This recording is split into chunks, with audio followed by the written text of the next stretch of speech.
So I'm going to go ahead and get started. I would like to start off the program by acknowledging that wherever you are in the United States, including here in Oregon, you are on Indigenous land. And we really want to encourage people to learn more about the Indigenous peoples in their surrounding area. So one resource that you can use is this URL you see on the screen, native-land.ca. This is a resource that we use in our 3 through 5 curriculum for our Experience Oregon curriculum. If you type in your address or any address, it will pull up the historical tribal homes of the people in that area. So the Oregon Historical Society is located in downtown Portland, which is traditionally the traditional homeland of the Multnomah, Clackamas, Tumwater, Watlala bands of the Chinook, the Tualatin Kapuya, and other Indigenous nations in that area. All right, next slide, please. All right, so we have an upcoming Hatfield lecture series. If you have not purchased your ticket yet for this, that you still have time. Folks who are OHS members get a discount. For them, they are $25 to $75. If you are not a member, your ticket will be from $30 to $80. This event is happening on Tuesday, March 16th from 7 p.m. to 8:30. It's with Joanne Freeman, and it's discussing her most recent work, The Field of Bloody Violence in Congress and the Road to Civil War, which explores the legacy of physical violence in Congress prior to the Civil War. It will be an interesting discussion, an interesting talk. All right, next slide, please. All right, and the subject of today's presentation, Herbs and Roots, is available for purchase at the OHS Museum store. Currently, we are closed, but you can still order copies by sending an email to museumstore@ohs.org. And we can leave a link in the chat area for you to check out the description of the book and also from today's discussion. Next slide, please.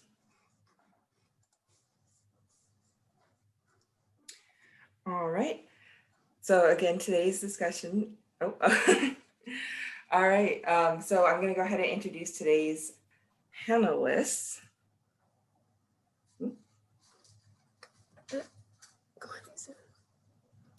All right. So Tamara Venit-Shelton is an associate professor of history at Claremont McKenna College, where she teaches courses in the American West, about the American West, Asian American history, environmental history, and the history of medicine. She is the author of 2 books, one of which is called A Squatter's Republic, Land and the Politics of Monopoly in California, 1850 to 1900. And her second book, which was published in 2019, is the topic of today's discussion. It is Herbs and Roots, A History of Chinese Doctors in the American Medical Marketplace, which, as I previously mentioned, is available through the OHS Museum store.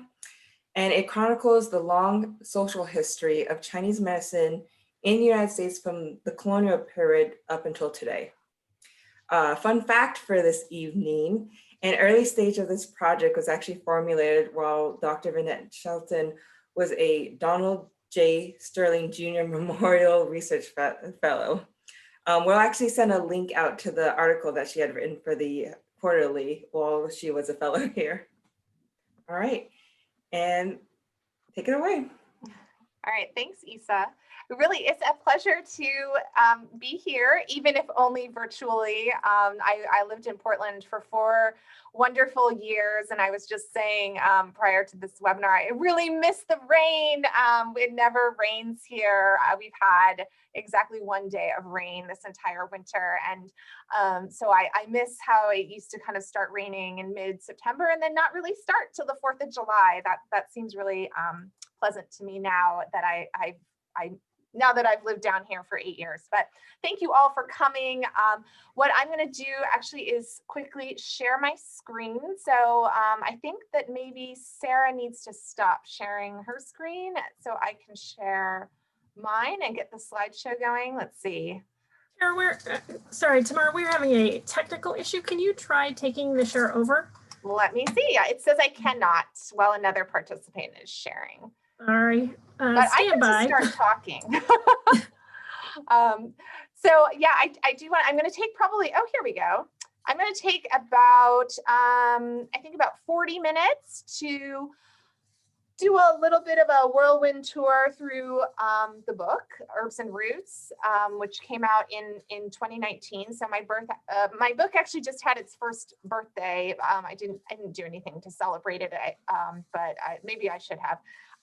So I'm going to give you a little bit of an overview of what's in the book, and then there'll be, maybe 15 or 20 minutes at the end. If you have any questions, I'd be delighted to take them. Okay, so, just kind of for a little bit of context here, I think for many Americans, when we think of traditional Chinese medicine and its history in this country, we tend to think of something like this, right? Acupuncture and the nationwide frenzy for it in the 1970s. But of course, acupuncture is just one of many traditional Chinese therapies, and its discovery, or as I would argue, its rediscovery in the 1970s is in fact the end point of my book, not its beginning. Chinese medicine has a very long history in this country. In the United States, it dates back to the colonial period. It extends up to the present. Long before there was mass migration from China to the United States, Chinese materia medica crossed the oceans in both directions. In the 1850s, as the first waves of Chinese immigrants began coming to the United States, doctors were among them. Now, there were a wide range of healing practices in China, but up until the 1970s, immigrant doctors tended to come from a kind of middling class of merchant physicians who learned diagnosis by pulse or pulsology. So if you've ever been to see an acupuncture and herbalist, they'll take your pulse with 3 fingers. That's pulsology. They're kind of diagnosing imbalances in the body through feeling the pulse. And they would learn pulsology and herbalism in family businesses. Back home in China, they would have specialized in a single proprietary remedy, but abroad they became general practitioners. So they diagnosed and treated all manner of ailments. They set bones. Sometimes they delivered babies. Sometimes they provided abortions. They kind of did it all. Chinese doctors in the United States served both Chinese and non-Chinese patients. They advertised their services in English and Spanish language newspapers. And over time, Chinese medicine, along with other medical knowledge systems deemed irregular or alternative, both facilitated and undermined the consolidation of Western-style scientific medicine. So my book, Herbs and Roots, chronicles roughly 200 years of the history of Chinese medicine in the United States. It's a history of transplantations and transformations, but it's also a history of American medicine. It's professionalization, it's regulation, and it's a history of Chinese immigrant life. Before I go deeper into the major arguments and findings of the book, I want to talk a little bit about how I came to this project. I was trained as a social historian, concentrating on the 19th century American West. My first book, as Isa mentioned, was very much squarely in that field. It concerned squatters and the politics of claiming land in Gilded Age California. And in writing that book, I really learned a lot about what kind of history I like to do. What I like to do was research ordinary people. I like to find kind of their scattered records and follow them through time. So as I was finishing up this book, A Squatter's Republic, and looking for a new project, I was, in fact, teaching in Oregon. My first job out of graduate school was at Reed College in Portland. And just about everyone in Oregon, I think, becomes familiar with Dr. Inghai. And I saw him mentioned and Kamwachung mentioned in the chat. So I think this is still true. As many of you may know, from 1888 to 1948, Dr. Inghai sold traditional Chinese remedies out of this remarkable apothecary called Kamwachung, located way out in way out east in the town of John Day. When Inghai was too elderly, too infirm to continue running his business, his nephew, who was also an herbalist, moved him to a nursing home in Portland and just closed the door on Kamo Chung. Then the nephew just kind of locked the door and left everything behind, gathering dust for about 30 years. So in the 1970s, when the state assumed control of the property, they discovered this treasure trove of historical artifacts, a little like Tutankhamun's tomb, right? They just opened it up and there's these tins and jars, boxes of remedies, company records, personal papers, personal effects, and so forth. And today, Kamwachung is a state heritage site. It's really the only archive of traditional Chinese medicine in the United States, and it's a museum. And Inghai has been the subject of an award-winning documentary that aired on Oregon Public Broadcasting.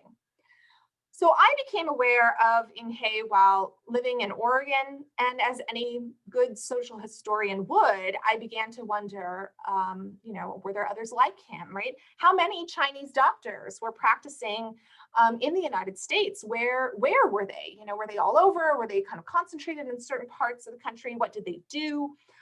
More broadly, I just really wanted to understand what their lived experiences were and what those experiences could tell us about their time and place.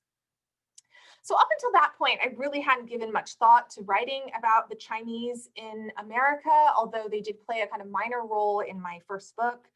I am, in fact, a descendant of those immigrants on my mother's side. This picture of my family, my grandmother is the one labeled Rose in the picture on the right.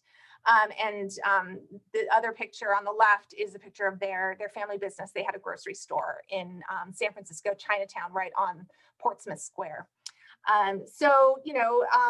Writing about Chinese immigrants in the United States felt a little bit too close to home. I didn't really want to do that. Nonetheless, I was curious about those doctors, and I thought, maybe I'll find enough for an article or something. This could be a kind of fun, small project to do. But it turns out that Chinese doctors were everywhere. Everywhere there were Chinese people, there were Chinese doctors, and they were in every state of the Union, as well as Canada and Mexico. But unsurprisingly, they were more numerous in places where Chinese immigrants concentrated, so especially California and the West. They were a small but significant cohort. After 1850, in any given year, there were probably no more than about 200 full-time practitioners of Chinese medicine working in the United States, but they assumed an outsized importance in their community. They were, of course, healthcare providers. They were educators, training their children and their extended families in traditional practices, but not all the work they did was strictly medical. Chinese apothecaries were recreational and religious centers. They were post offices. Chinese herbalists might serve as his community's banker, translator, labor broker, grocer. They sponsored new arrivals and extended charity whenever possible. And then after Chinese exclusion barred the entry of working class Chinese, some Chinese doctors did participate in the forgery and smuggling networks that allowed their countrymen to circumvent immigration restrictions. Now, the earliest example I have found of a Chinese doctor advertising his services in the United States is this. In April of 1799, an advertisement ran in a Harrisburg, Pennsylvania newspaper. A man identifying himself as Chinese Dr. John Howard announced that he was seeing patients at his home on 2nd Street. Howard claimed that he had come from Canton and he promised to treat a range of ailments with herbs and roots that he had imported from China. His advertisements ran in the Harrisburg newspaper through spring and early summer of 1799, and then he moved to nearby Carlisle and advertised in its paper through the fall of 1800. John Howard was the first practitioner of Chinese medicine in the United States to advertise his services in English. But who was he? Was he in fact Chinese? Chinese men and women did travel abroad and often at great distances prior to 1800. They tended to go to Europe, India, and other parts of Asia, as well as Mexico and Hawaii. But relatively few Chinese migrants went to the United States or to the British colonies that would become the United States. Their presence there went unrecorded until the 1810s, when a few religious students and domestic servants began to appear in the written record. So John Howard, if he were in fact Chinese, would have preceded those men's arrival by more than a decade. John Howard very well could have been an American pseudonym that he adopted because it was more easily pronounced and remembered by his English-speaking clientele. It's something that Chinese doctors did quite a bit. But to be honest, I know very little about him. John Howard might not have been Chinese at all, but he could have spent significant time in China, either as a foreign merchant or missionary. He does not appear in the 1800 census for either Harrisburg or Carlisle, nor in any other public records, aside from a few references here and there in newspapers and a medical journal. When a Connecticut newspaper wrote about him, when they had a kind of feature announcing the opening of his business in 1800, it listed the many diseases and afflictions he cured, and it praised his abilities. It called him a descendant of Galen and Hippocrates. But that announcement, that little feature, really didn't say anything at all about Howard's nativity. If he was in fact Chinese, that Connecticut newspaper didn't think it was important enough to mention. So the idea that someone in South Central Pennsylvania would be practicing Chinese medicine was not very surprising. Well, at least that's what I take from that, because by 1800, 50 years before mass immigration from China to the United States began, Americans were, to varying degrees, already familiar with Chinese medicine. Americans in the colonial period and early republic descended from a European world with a long-standing curiosity for all things Chinese, including traditional Chinese medicine. In early America, among the educated elite, there was a great appetite for information about China, its philosophy, its history, and also its medical practices. And that information flowed constantly across the oceans. Formally trained American physicians often had very strong ties with their colleagues in Europe. Many of them, in fact, had their degrees from European medical colleges, and American medical libraries collected European studies of Chinese herbalism, moxibustion, and acupuncture. In 1825, this fellow on the right of the slide, Benjamin Franklin Bakke, a physician and the grandson of the famous Benjamin Franklin, experimented with acupuncture on prisoners. And he was not alone. He reported in the North American Medical Surgical Journal that several American physicians had successfully employed acupuncture when treating things like inflammatory diseases, headaches, and other chronic pain conditions. So nearly 200 years ago, we have an example of American physicians embracing what we might now call integrative medicine. Ordinary Americans were most likely to encounter Chinese medicine through its drugs. Chinese materia medica traveled both to and from American shores. By the end of the 18th century, Americans from Georgia up across Appalachia to Minnesota had become major producers and exporters of ginseng. Between 1783 and 1900, approximately 60 million pounds of wild growing ginseng was shipped to Asia from the United States. And Chinese medicinal plants were imported to first the British colonies of North America and then to the United States via England. And they were either stocked at a local apothecary or sold by an itinerant drug peddler. Along with things like tea and rhubarb, cassia and camphor, while not actually exclusively grown in China, were typically identified with that country in American pharmacy catalogs. In early America, every family had a book of domestic remedies, many of which contain mention of kind of more esoteric Chinese remedies, things like Oriental bezoar, which is sometimes called Chinese snake stones. It's an antidote to poison. And then in the early 19th century, reports of a really remarkable plant circulated from the mid-Atlantic up through New England. This plant was described as a dirty yellow root. This is a picture of it in the lower right-hand corner of your screen. It was described as a dirty yellow root, which took the form of a vegetable in the summer and a worm in the winter. And like ginseng, the root was believed to restore energy. So now when I give this talk to Chinese herbalists, I always say, what do you think it is? And they usually know right away. So we think that it is Cordyceps sinensis, which is a really weird combination of fungus and caterpillar native to Tibet.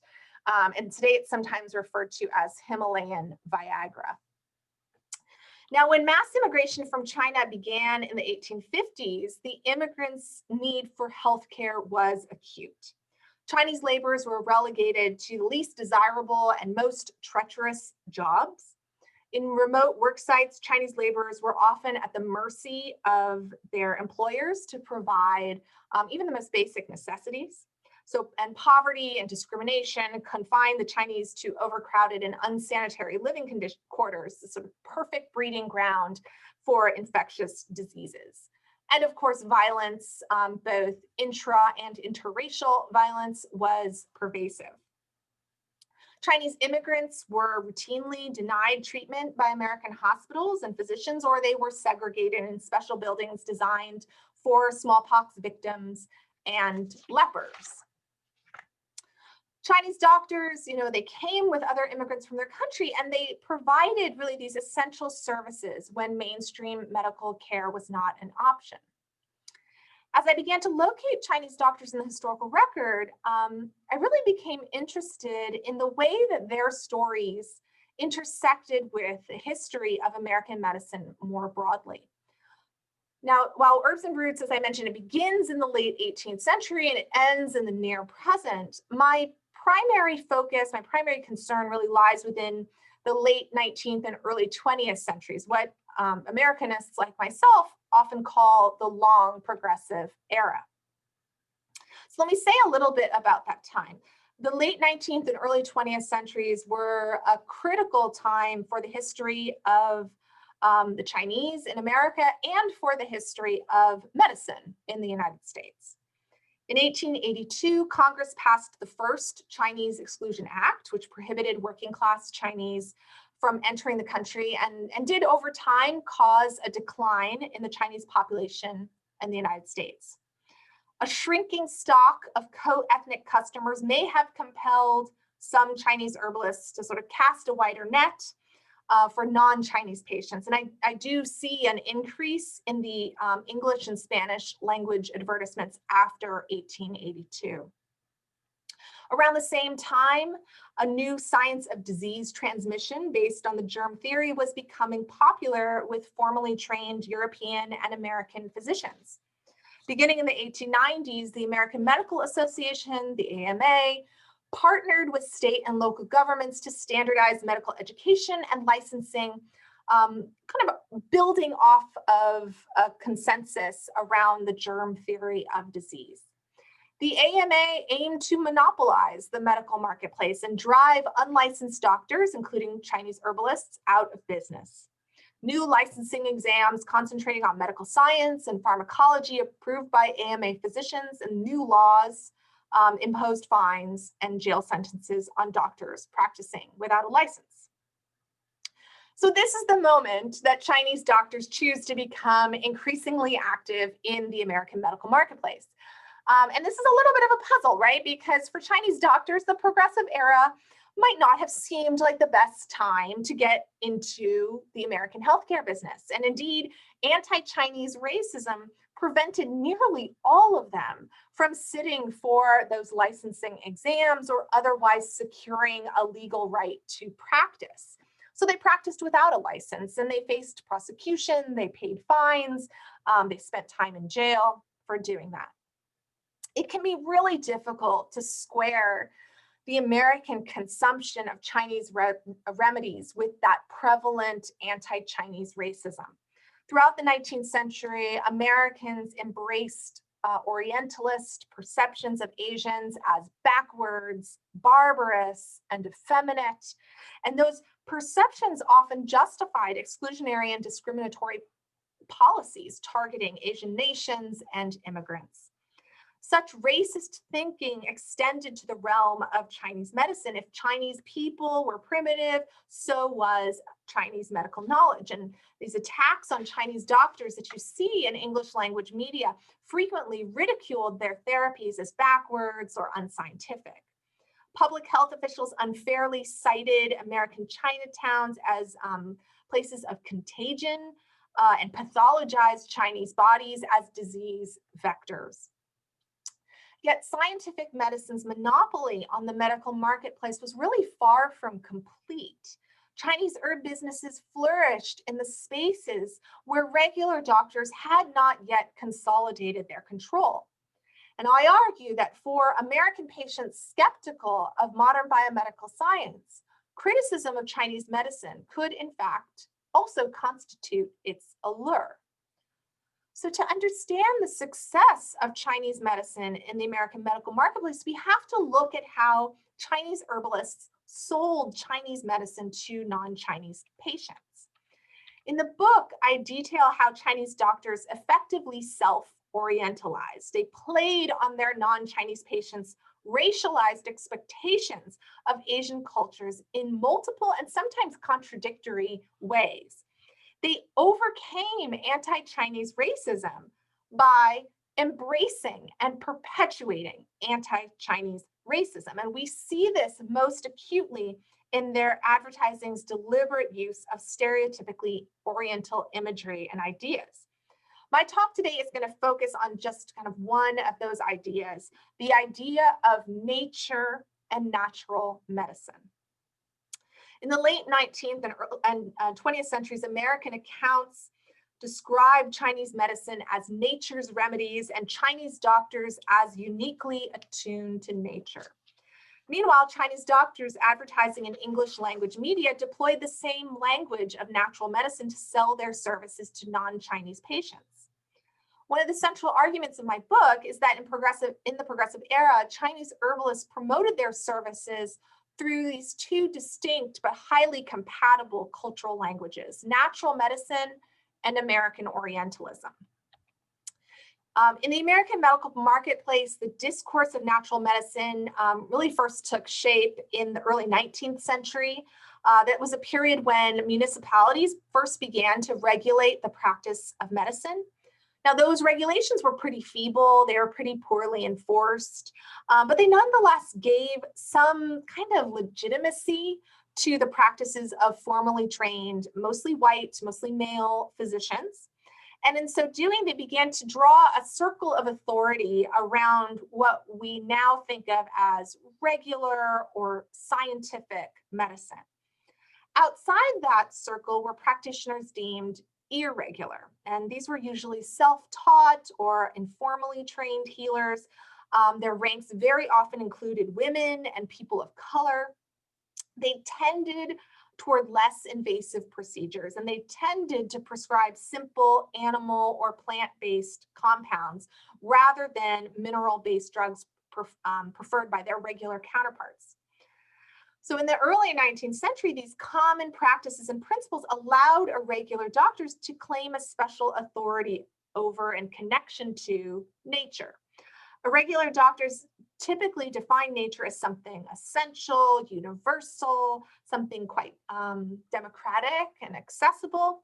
And they promoted medical knowledge systems that relied on self-diagnosis and self-dosing, as well as non-invasive procedures and non-synthetic, plant or animal-based drugs. So that term, nature cures, really had become kind of common parlance by the mid-19th century. And irregular physicians continued to use it to characterize their therapies well into the progressive era. Like the Chinese Exclusion Act and expanding medical regulation, that discourse of natural medicine was the product of kind of larger processes of modernization, processes that provoked new anxieties about the meanings of nature. For late 19th century Americans, nature was both the sort of material environment that we live in, on which all life depends, and it was an idea. It was an idea to which romanticists ascribed morally and physically regenerative values. Modernization and modern medicine more specifically seem to sever that connection between human bodies and nature in ways that could be disturbing, that could be actually quite frightening. So Chinese doctors practicing in the United States at the turn of the 20th century freely borrowed from that discourse of natural medicine to promote their services to non-Chinese patients. And it was easy for them to do that, not only because their therapies did favor like non-invasive procedures and plant and animal-based remedies, but also because Orientalism had already conditioned American patients to perceive Chinese medicine as something primitive, backwards, in other words, the opposite of modern, and therefore closer to an unmodernized natural world.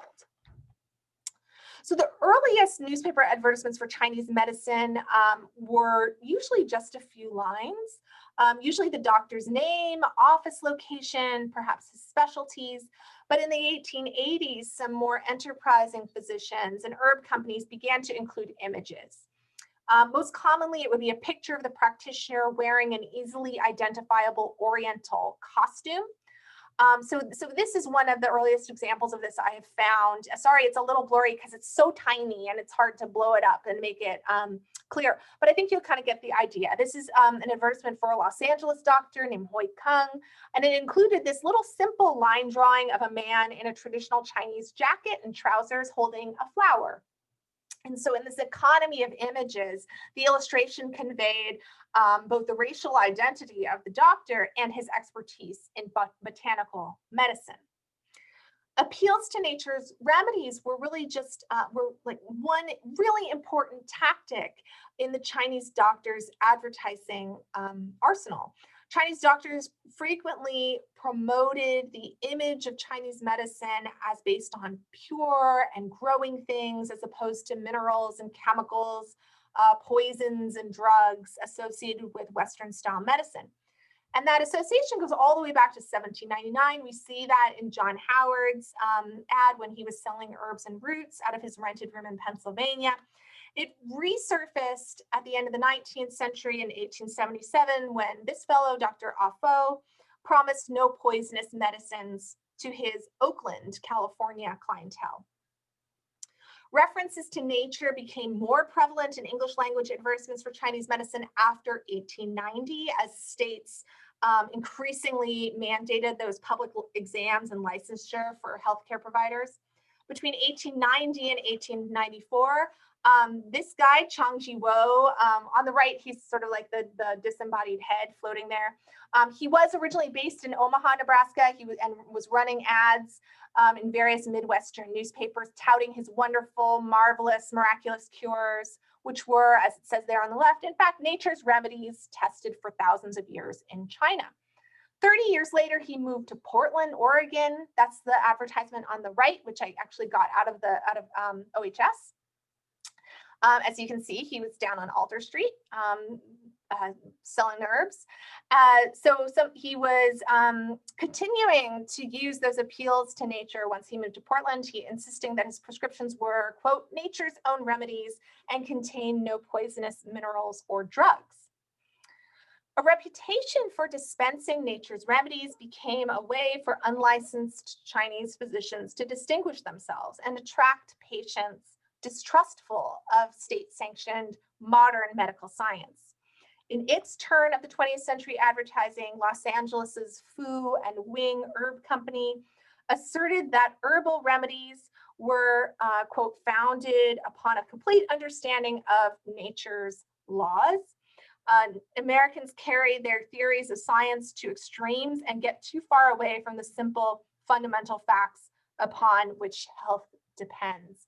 And the last time I gave this talk in December to a different historical society, pretty much like the entire family, the Tom family, who were descendants of Tom Fu Yuen, who's he's pictured there on the right, they were all in the audience, and I got very nervous because I was talking about a little bit more about their progenitor. But I think in this Oregon audience, they're probably not going to be many Tom family members, even though one of the offshoots did wind up in Tacoma. I think I'm going to be safe. I think we're sufficiently far from Tacoma here. So Chinese physicians used English language advertising to demystify their practices and to draw comparisons with American folk medical traditions. Fu, as he was known, Tom Fuyuan was known as Fu. Fu and Wing explained that Chinese herbs were, in essence, vegetables, consuming them no different from eating regular food. Such images worked against the supposed exoticism of Chinese medicine, cultivated by popular images of apothecaries packed with desiccated animal and human body parts. Chinese doctors, actually, I'm going to go back to this. Chinese doctors in the United States really actually seem to have been pretty successful in their campaign to associate their health practices with natural medicine. Very few of them actually secured a medical license from the state, but they did attract a non-Chinese clientele that defended their right to dispense nature's remedies. In public testimony, people show up in court hearings, and they publish articles in newspapers and magazines, and also sometimes in academic publications defending Chinese medicine. But selling Chinese medicine as natural medicine did not come naturally to its practitioners. Non-Chinese patients may have interpreted nature's remedies as a translation of, some like exotic and ancient Chinese natural philosophy, but I argue that it was really more likely an adoption of an American medical vernacular. The meanings of nature in traditional Chinese medicine were not directly translatable into sort of Euro-American categories.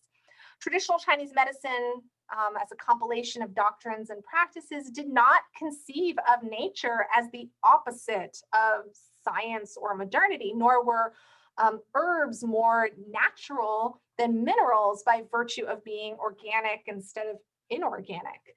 When Chinese doctors began immigrating to the United States during the late 19th and early 20th centuries, the principles of environmental health were undergoing some reconsideration in China. So between the 1850s and 1870s, you do see kind of Southern scholar physicians in China developing a sort of a consensus that the treatment of certain diseases must depend on what they called local qi, that is, conditions of the patient's physical environment. And herbalists who immigrated to the United States were not typically part of those conversations. They weren't part of the elite scholarly class that engaged in such debates, but they very well could have been aware of those theories of local qi, and they might have incorporated it into their clinical work. It's more likely that immigrant Chinese doctors were aware of changing approaches to drug therapy that were circulating in family medicine from the 1880s through the early 20th century. Among family doctors in that period in China, there was a movement among herbalists to prescribe bland or light drugs that harmonized with one another to restore balance in the body. And this therapeutic method of harmonization moderation was a way for family doctors to distinguish their services from less elite folk healers who tended to peddle these very powerful purgatives. In its gentle approach to drug therapy, that principle of harmonization and moderation bore some similarity to the American understanding of natural medicine, but its logic really wasn't rooted in any kind of concept of primitive or anti-modern nature. Nonetheless, I was really curious to see if a discourse of natural medicine featured in herbalists' Chinese language advertisements that were circulating in the United States in immigrant newspapers. So with the help of research assistants, I looked at a sample of roughly 75 advertisements from the late 19th and early 20th centuries. So these are immigrant newspapers published out of San Francisco that circulated across the country to Chinese American communities. And what I found was really nothing. There were no references to local qi, nor to any terms that could be really linked to harmony, moderation, balance. Instead, these advertisements tended to emphasize the expertise and skill of the practitioner, his or her reputation for curing diseases where other doctors had failed, and sometimes his or her training in Western medical colleges and hospitals. Now, Chinese medicine continues today to be more closely associated with nature in the American popular imagination. Today, the coupling of Chinese herbal remedies and nature has become so commonplace that American consumers hardly question it. You might be familiar with things like this. You know, specialty retailers are selling pill bottles that bear pictures of bamboo, flowers, a field of grass, birds. You know, occasionally there'll be a man or a woman, usually framed by tree branches, a mountainous vista, or other images conveying their embeddedness in nature. The images on the outside of the bottle rarely correspond to the ingredients inside. Critics of biomedical science continue to characterize conventional pharmaceuticals as toxic or unnatural, and they kind of hold up Chinese herbal remedies as presumed to be unsynthesized or closer to their original state as plants, animals, minerals, and thus safer to consume. But there are numerous dangers to human and non-human health that stem from those presumptions. The first thing is that that supposed closeness to nature has not led to sustainable relationships with the material environment from which traditional remedies are sourced. We see this with the overforaging of wild ginseng in North America and with the poaching of wild animals like tigers, bears, rhinos, pangolins. This is a picture of seahorses that have been unsustainably harvested and then seized. We also know, or we need to know a lot more about the side effects of using traditional Chinese remedies, particularly in conjunction with other medicines. And there can be adverse health outcomes. We do know of some of them, things like excessive bleeding and kidney and liver damage, even depression. Now, my book ends with a history that is still very much unfolding. It's these valiant efforts among Chinese and Chinese American scientists from the 1970s to today to fill in those knowledge gaps, effectively to de-orientalize Chinese medicine by explaining its efficacy through Western-style scientific models and methods. And their work might eventually mitigate some of those dangers. Biomedical scientists have been predictably slow to embrace Chinese therapies, which remain largely inaccessible to the average patient. But the deliberate speed of Western-style science is really not solely to blame. After generations of successful self-orientalizing, practitioners of traditional Chinese medicine have few incentives to de-orientalize. In the American medical marketplace, Chinese medicine has thrived as an alternative and not a complement to regular medicine. That close association between Chinese medicine and nature has been a major source of its practitioners' legitimacy and power, and that just seems very unlikely to change. So thank you for your attention, and it looks like I still have about 15 minutes to answer any questions that you might have. Oh, Isa, why can't I hear you? Can other people hear Isa? Oh, I still can't hear you, Isa, but I see that you're unmuted. Is it just me, or can other people hear Isa? No sound from Isa. Okay, so Isa will work out what's going on. I can open up the Q&A. Isa, give me a thumbs up if that's what I should do. Let me see if I can open up the Q&A and look and see these questions. Yes, okay, thanks, Isa. So the first one I see is from Sarah Packer. I said his or her, were there women practitioners? Yes, there were women practitioners. And in fact, I don't know if you remember, one of the first slides I showed was of a woman standing outside her shop. Let me go back and show it to you again. Her name is Astor Lee. So this is a great question, and let me take you back. This woman is Astor Lee, and she's what we would probably think of as a pharmacist. She was in business with her husband, and he did the kind of front of office, managing patients and actually examining them, and then she would compound the remedies in their kitchen in the back. So when I started this project, I was in Oregon, and one of the first things I was told was that Chinese women were basically culturally prohibited from practicing as herbalists, and that I wasn't going to find any. Hello. Oh, yeah, I can hear you now, Issa. Perfect. Okay, you're back. So let me stop sharing. So I kind of didn't look for them. And then I met this woman, Anna Dawn, whose father was an herbalist. He was sort of like, if you imagine like the McDonald's of Chinese herb companies, his uncle franchised his Chinese herb company. And so Anna's father operated one of the franchises with his wife, Astor Lee.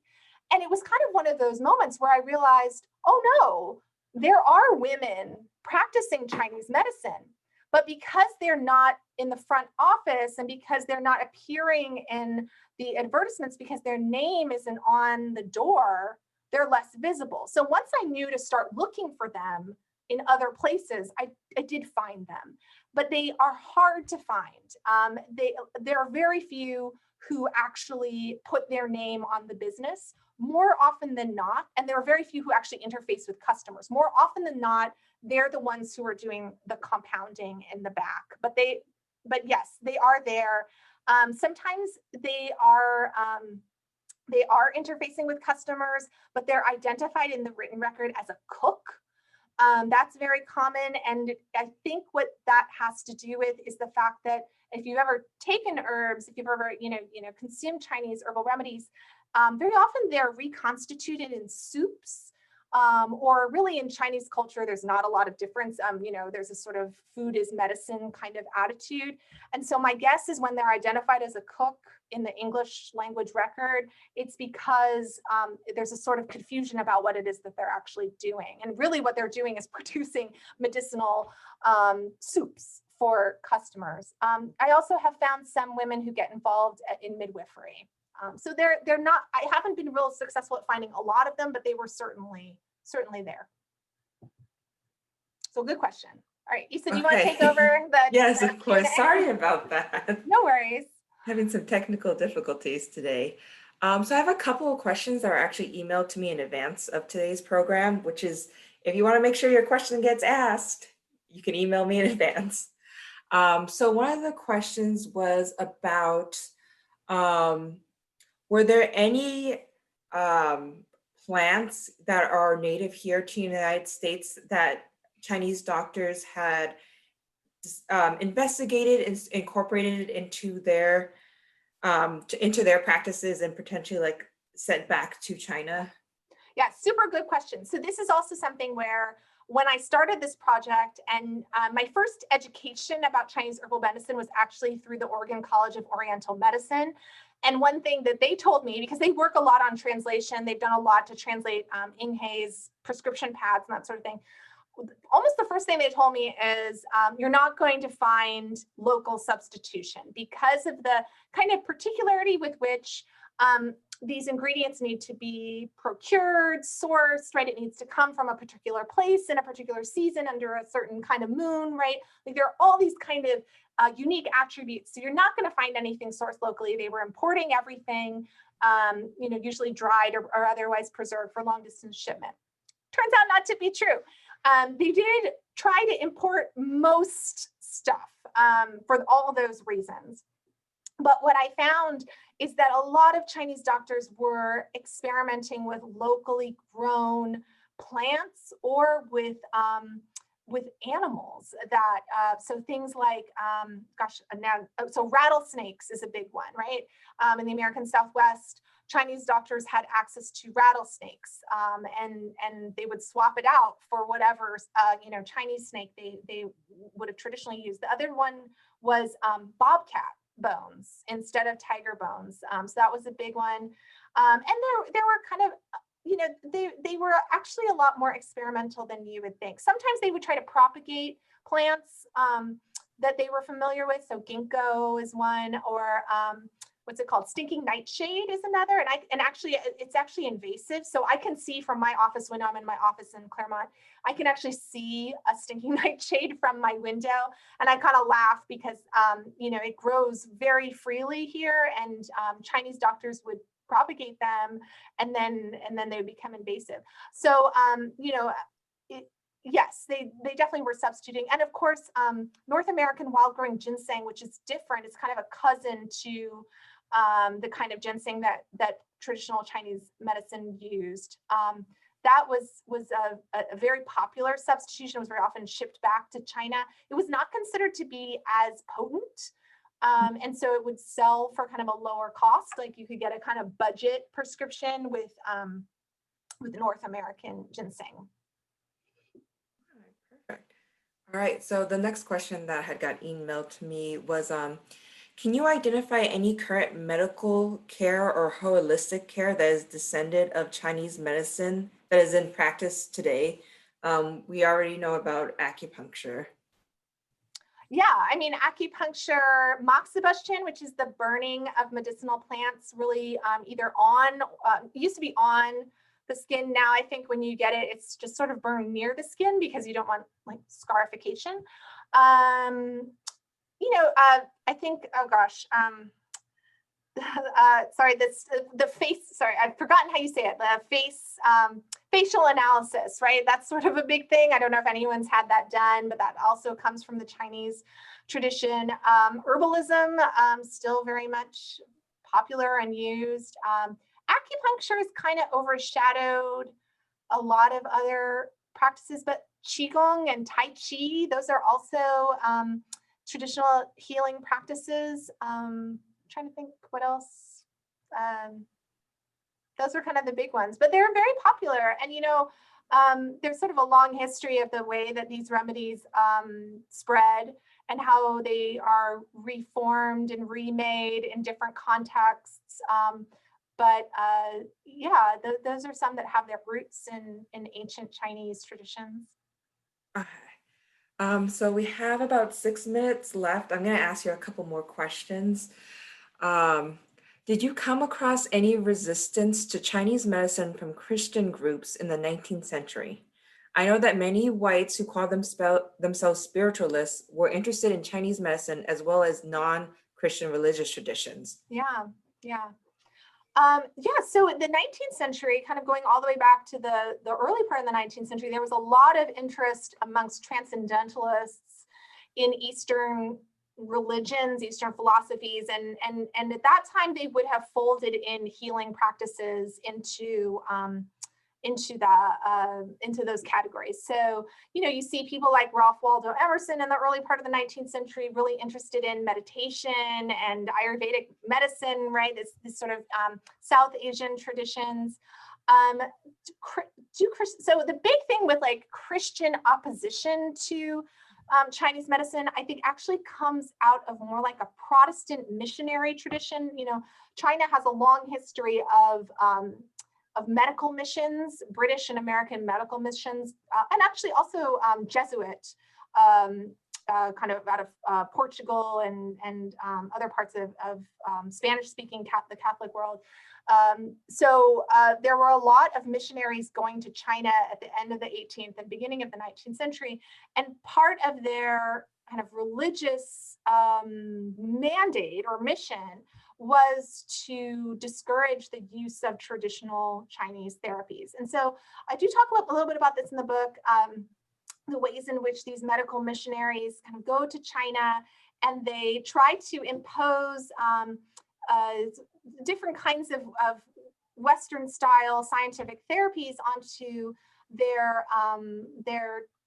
targets for conversion. But the kind of funny thing is, if you go and you read what these missionaries are actually writing, and you read interstitially, like you read between the lines, what you end up finding is that a lot of them were shadowing or hiring Chinese herbalists to come in and tutor them, partly because they couldn't actually get the supplies that they needed. And so they were really relying on locally produced medicinal plants and animals and such to do dosing, to do drug therapy.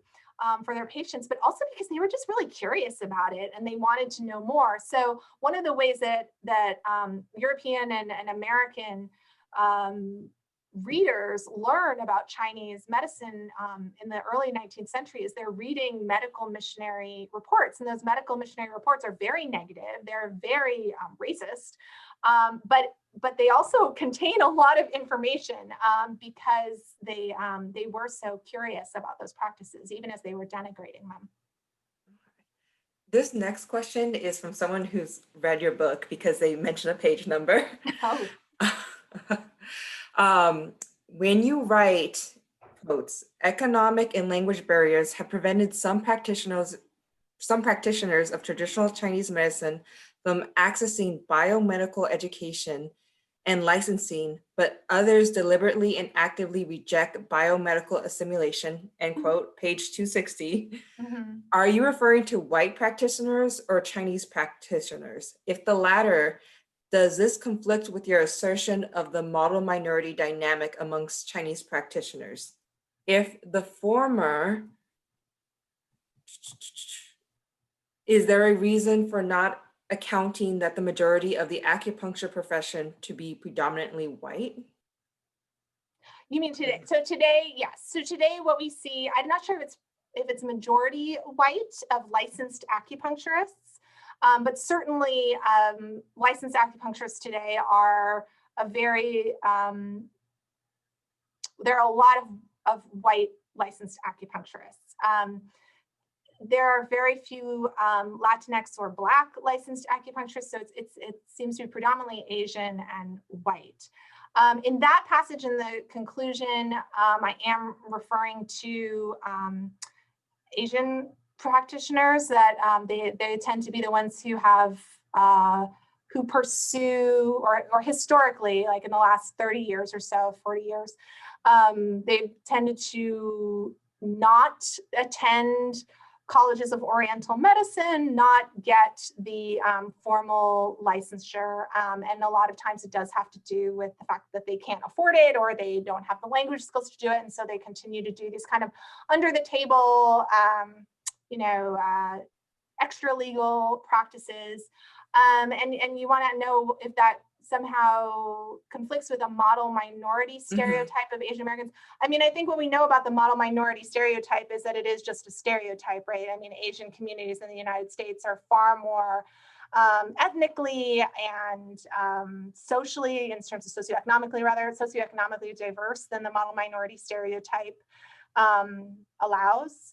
So there is poverty amongst Asian Americans. There is low educational attainment amongst Asian Americans. That's something that we well know. All right, it's 1 o'clock already. We have some more questions. But I want to be respectful of your time. Thank you so much for speaking with us today. I'm so glad we were able to get this rescheduled. I know that this was supposed to happen back in 2020 before the pandemic, so we really appreciate you coming and speaking. Sure. All right, thank you, everyone. And remember, we have copies of Herbs and Roots available at the OHS Museum store. Feel free to send us an email if you wish to order a copy. All right. All right. Thanks so much, Isa, and everyone at OHS. It's really great to be here with you today.